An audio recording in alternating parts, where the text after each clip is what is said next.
I think the best part of my job is working with students like Andrea to be able to put her in a position where she can grow and learn more about herself and her interests and careers, and then be in a better place for herself and her family. I think is huge, and why I do the work that I do for individual students, because I really want to see them be able to grow into the adults that they see themselves becoming. I love being a part of the Ambassador Foundation because it allows you to connect with and network with other people. I think that's a big key if you want to move on within your college trajectory. And they just connect you to the correct people. They support you in anything that you need. And I will always appreciate having a support system like them.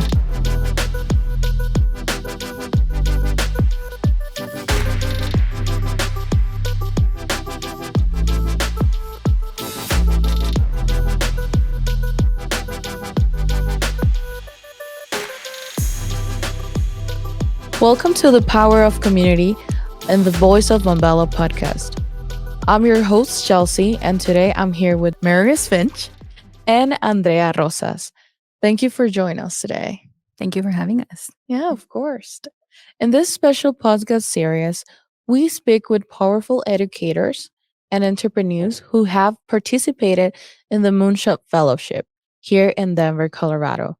Moonshot is an amazing fellowship that empowers educators to remain education and embrace their creativity to develop innovative and transformative experiences with youth.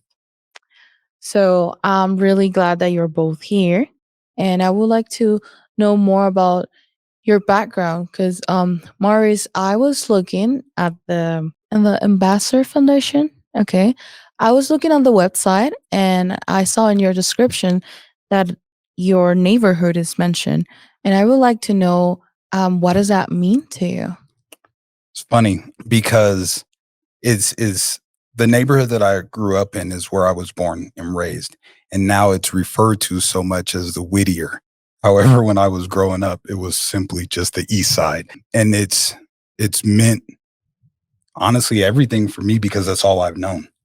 Basically, my whole life. The house that I grew up or live in now was my grandmother's house, really close to Columbine Elementary, where I went to school. Actually, I was bused to University Park, then Columbine Elementary, then Cole Middle School, then Manual High School. So literally 3 of those 4 schools were all in a mile radius of my house and all in the Whittier neighborhood. Oh, okay. And which what is where I still live now to this day. Oh, that's pretty nice. And what about you, Andrea? Well, your last name Rosas, and you said you speak Spanish. So, what about your background with like your culture? I think for me, it's a big part of who I am. And now that I'm in college and I'm almost done, it's a big culture shock. And I think my culture is a big part of who I am. And I still carry with me. I've grown up in the same neighborhood, which is Athmart Park. And I've been there my whole life. And it's something that you usually carry with yourself for a long time. Yeah. That's really nice. And well, now that we're talking about culture and college, Morris, I know that you went to CU Boulder, and I've been there. I know there's a lot of white people in there. And in my own experience, when I was there, because like I was checking in college and stuff like that, I was like, wow, the only Hispanic that I've seen here is me. And that was just, for me, that was kind of like different to see. So I would like to know, what was your experience while being in CU Boulder? So it's been a little while since I was there. However, it's kind of funny because now CU has been in the news a lot more. People are talking about CU Boulder a lot more, obviously, because of the football team. But as I rewind back in the 90s when I was growing up, it was also the football team that excited me about that school. And when I was in the 7th grade, we visited CU Boulder. And I remember thinking, similar to what you said, like, wow, this is a different situation, different community of people. However, walking across that campus, we saw Eric Bieniemy, who was at that time, who was a football player. And he was so excited to see a group of students. And in that moment, like I started to realize, hey, maybe I do have a place here too. Like there are people who look like me. Granted, he was a football player, a lot bigger, but it made me think like this is a possibility. And so at that moment, that's when I kind of decided this is somewhere that I could pursue and go to school. And then it just kind of throughout time, it worked out for me to attend CU Boulder. But my time there was great. I had a small group of friends. Actually, most of them were from Denver, different schools, but we had a tight knit group that we stuck together and kind of worked through the ups and downs of college life. Yeah, I see that. And Andrea, I know that you're about to finish with college. That's great. And you go to CU Denver. How was your experience there? As I mentioned before, I think it's a big culture shock. There are a lot of Asians that are in the business school, and that's kind of what you see a lot. And you do feel left out sometimes. I've felt that before. And now that I'm in person, because I was for 3 years online, I feel very kind of just isolated from the crowd because it's not the same people that I used to have in high school. Like you mentioned, like you go into a school like that and it's like, oh, I'm like one of the few 5 Hispanics that you see around here. And that's about it. And it's kind of shocking to see that. Yeah, for sure. So what are other challenges that you'll also face during college? I'll let you start with that, Andrea, because your challenges are more relevant to right now. Challenges, I think knowing when to communicate. That's a big thing for me. If I don't know how to communicate, then you can't move along in college. I'm going to be super honest.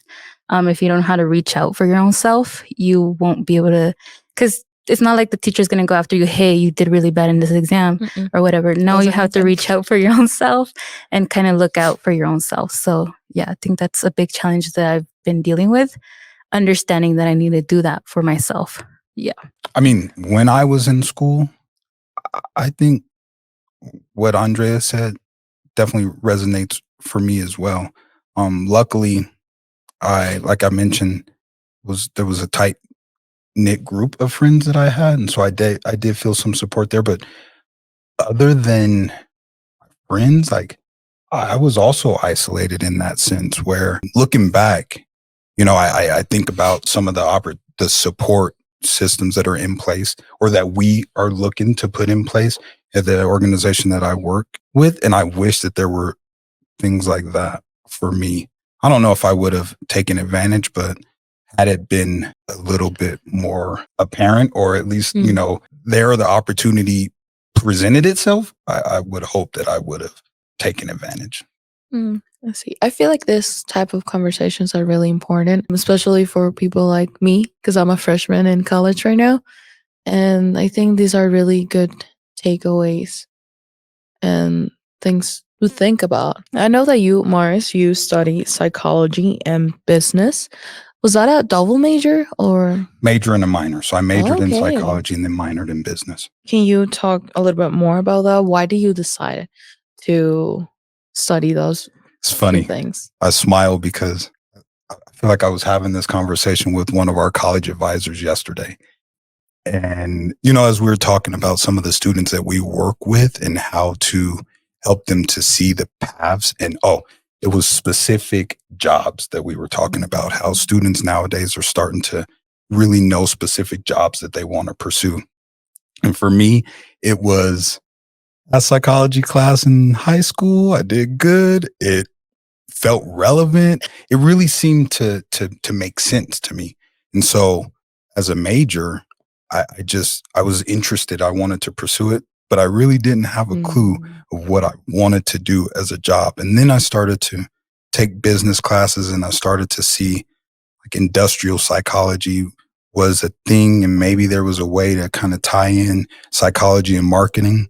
And I had a marketing class that I did not like. And so that And then funny enough, Andrea and I were just talking about this on the way here. Some of the jobs that I've had and where I started was like direct service. And I think that's what kind of led me in the path that I am in right now. It was really just, I'm a people person. I connect well with people, and that part of the field of study. And then now the work that I do now has kind of grounded me. Do y'all know that psychology has math? I like math too. Yeah. Especially That's good. stats. It's good. And what about your major? My major. What made you choose that major? I got into my junior year of college and I was still undeclared. I was in the business school, but undeclared. I had no clue what I wanted to do. And kind of everything I was like, okay, what's what I like to do? The first, I think everybody likes money. I like money. I like the idea of how to make money, how to make more, and how to help others learn how to be financially literate. Because I feel like a lot of Hispanics don't know that. And I come from like my family, my parents, they had no clue how to manage a credit card, how to do any of that. And that was a big push for me as to why I wanted to be in the finance major. And my minor, international studies, it was just something that I like traveling. And I was like, let's see where that goes. And yeah. That's great. I think for a lot of us, I include myself, we choose things based on our background. I'm minoring in economics, so I kind of relate with that. And about the Ambassador Foundation, if I'm saying it right. Ambassador, yes. Ambassador Foundation. What are some changes that you would like to see like in the future? Well, first and foremost, we recently received our 501c3 status approval. So now we are a public charity. And I think one of the biggest changes that I would like to see is just, and this is helping, is to get the word out with the work that we're doing. So that way we can get more folks involved in any shape and form. It's as a nonprofit, obviously, fundraising is a big part of it. And so that's one of the big changes is we want to see a different funding stream come in so that way we can continue to support students. But we're also looking to, and very similar to, what Andrea has been doing with us is get them in a place, get our students in a place where they are meeting leaders, professional leaders, and building those networks. And so that way they're in a better position to pursue their dreams and then ultimately be in a place to pay it forward and come back and support the younger generation. So I guess then the change is we want to bring in more money and we want to support more students to come back and support expand students. And make it bigger. Yeah, well, bigger, not quite. We big part of the work that we do, we know, and I think our conversations have talked a lot about this already, is that supporting students individually and recognizing that everyone has different background, different culture and different aspects. And so what may work for me may not work for you. So we want to continue to be able to support students individually. And with that doesn't necessarily mean we want to get bigger.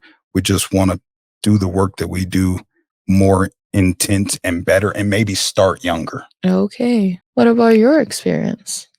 It's been a while. I think I love being a part of the Ambassador Foundation because it allows you to connect with and network with other people. I think that's a big key if you want to move on within your college trajectory. And they just connect you to the correct people. They support you in anything that you need. And I will always appreciate having a support system like them. I really like this question and I want to know what you guys think. So what is the best part of your job? Actually, I think the best part of my job is working with students like Andrea to be able to put her in a position where she can grow and learn more about herself and her interests and careers, and then be in a better place for herself and her family.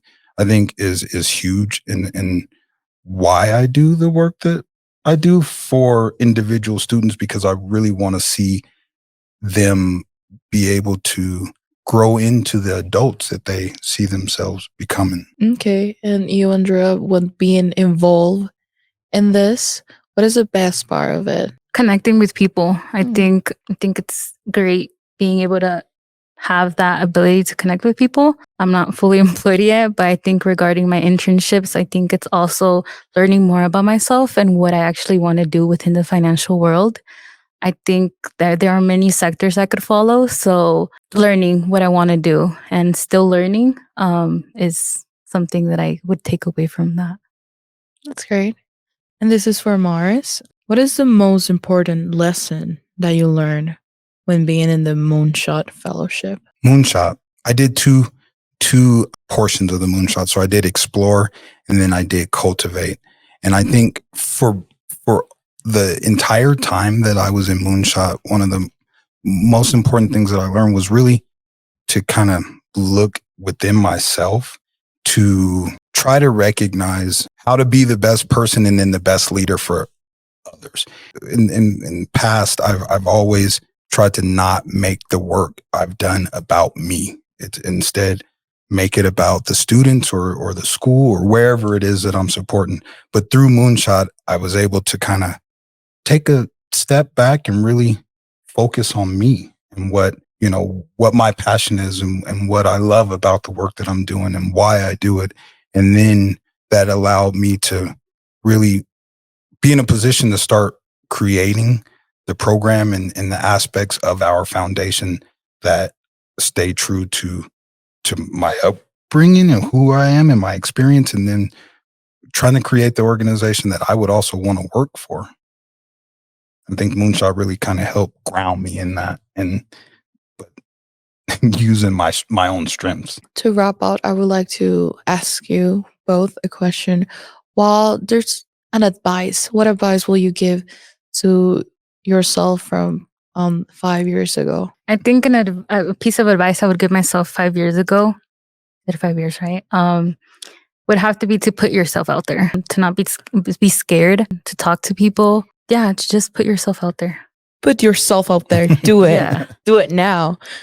No, yeah, because I wasn't the type of doing anything like this or going to career events or being a part of groups or like communities or programs. And now that I'm here, it's kind of crazy now that I'm part, not just the Ambassador Foundation, but many more. So the advice I think that I would give myself 5 years ago will be not be afraid of change. It's okay. I think looking back, kind of, and I mean, at least for me, I can speak for myself.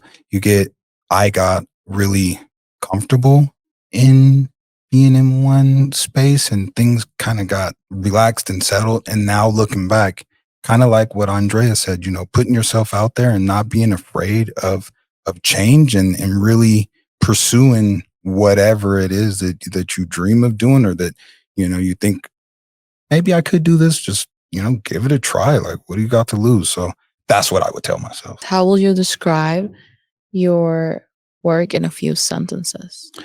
I think without describing just Ambassador Foundation, a lot of the aspects of the program we touched on. Community is huge, but really our mission is to open doors to higher education and or whatever programs or certifications that students want to pursue. We seek to really support students getting to and through college, recognizing kind of along with what we were talking about that school is tough, period. And is even more so if you're a minority or you're the first in your family to ever pursue it. So that Ambassador Foundation is really that program that's that extra layer of support for students to really see them to and through college to get wherever it is they want to be in their careers. So college advising is hands down the biggest aspect of our program. We have 2 full-time college advisors that work, as I mentioned, one-on-one with students. And then we have our leadership program That's an 11-week-long leadership program that Andrea talked a little bit about. And students who complete that program, then they qualify for scholarship through Denver Foundation. So we have one full ride, needs-based 4-year scholarship for in-state. And then we also have 2 runners-up that receive $2,500 scholarships. And then all of the students who complete the leadership program receive a $1,500 scholarship. So there are definitely some scholarship aspects of our program. And then, as I mentioned, the internship portion. And one thing that we didn't get a chance to talk about is our peer networking group. And so that's a group of students on campuses. There's campus cohorts, and they really work to build community amongst that campus cohort with the students in the Ambassador Foundation. And then we have events that are organizational wide. So once or twice a year where we try to get all the students from the peer network group together. So that one that you mentioned, how does students can find it? Where can students find it? Very good question. So our website right now, the ambassadorfoundation.org, has a lot of information where students can go on and check us out. And then really, I think the first step is setting up a time to meet with our college advisors. And then at that point, they can kind of walk students through what aspects of the program will be more useful for them.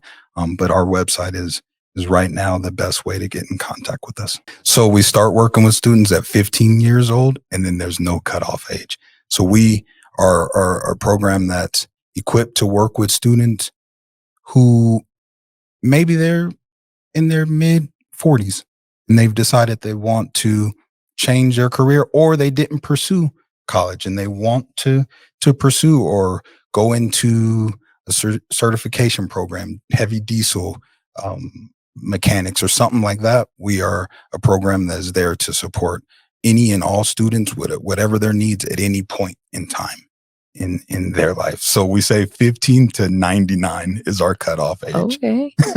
I'm definitely checking that out because, like, me being a college student right now, yeah, I'm doing that. Please do.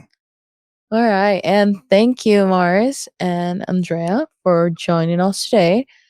It was a pleasure to have you here. And thank you guys for tuning in. But before we leave, Marius, this sentence. Moonshot is? Moonshot is life-changing. Great. Thank you guys for being here. Stay tuned for the next episode. Yay. Thank you. Thank you. Yeah. Thank you for listening to the Voice of Montbello Podcast. You can find our episodes anywhere you listen to podcasts. You can support our work by checking out our Instagram at Confluence Media Center. Check the link tree in about to connect with us. Be sure to rate, reviews, and follow us. Make sure you put them good. And make a donation. This has been a Confluence Media production.